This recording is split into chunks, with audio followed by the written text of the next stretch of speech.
અને બહાદુરભાઈના મારા દાદા દાદીના એક લોતા વહુ છે. ખૂબ જ સારી સેવા બજાવે છે સાસુ સસરાની. અત્યારે પણ એકદમ દિલથી એમનું સેવા કરે છે અને ટાઈમ ટુ ટાઈમ જમવાનું આપે છે. એમને સારું ના હોય તો પણ એ ખૂબ જ સારી રીતે એમની સેવા કરે છે. મારા મમ્મી પપ્પા પર મને ગર્વ છે કે બંને ખૂબ જ ઈમાનદારીથી એમના મમ્મી પપ્પાની સેવા કરે છે. પપ્પા અત્યારે બહાર ગયા છે એટલે વિડીયોમાં અત્યારે નથી. હું પછી સેકન્ડ પાર્ટમાં બતાવીશ. હવે દાદાજી પાસેથી સાંભળીએ એમના વહુ માટેના 2 શબ્દો. હા પાપા બોલો.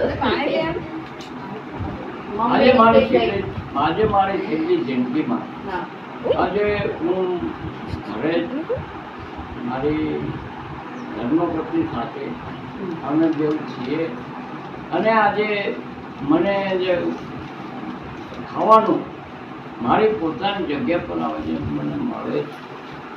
એટલે મારા કુટુંબમાં મેં જે સંસ્કાર શીખ્યા સંસ્કાર આજે ઉભેલા દેખાય નહીં. હા તો વિશેષ શું લાગી વાત કરવાની પણ આજે હું એટલો બધો સુખી છું. તમારી વહુ બરાબર જમાડતા છે ને ટાઈમ ટુ ટાઈમ? એમ નહીં, તમારું મનગમતું ભોજન. ચોક્કસ.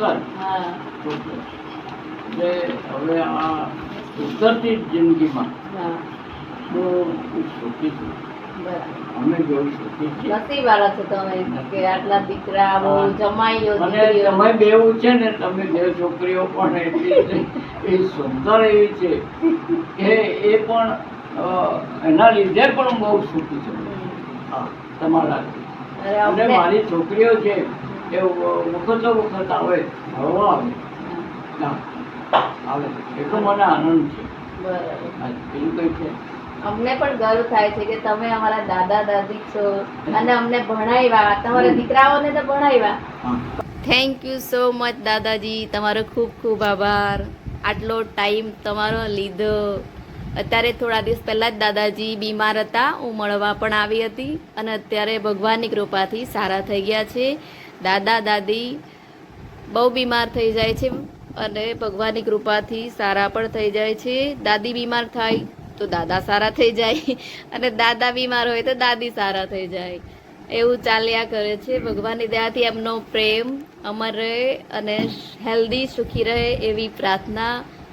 બંને અમારી સમક્ષ આવી રીતે જ હસતા રહે અને અમે એમની સેવા કરતા રહીએ એવી પ્રાર્થના. ભગવાન એમને હેલ્ધી અને સ્વસ્થ રાખે.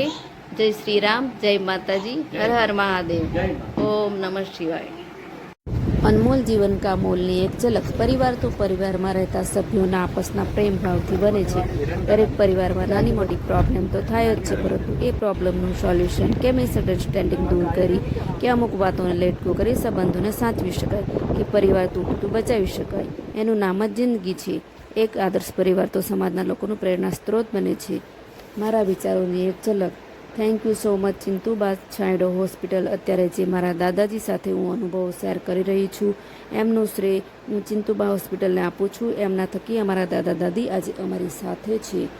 આ હોસ્પિટલના ડૉક્ટર્સ હજી આજે સંકટમાં છે. ભગવાન એમને જલ્દીથી ન્યાય આપે એવી પ્રાર્થના. હર હર મહાદેવ, શ્રી રામ.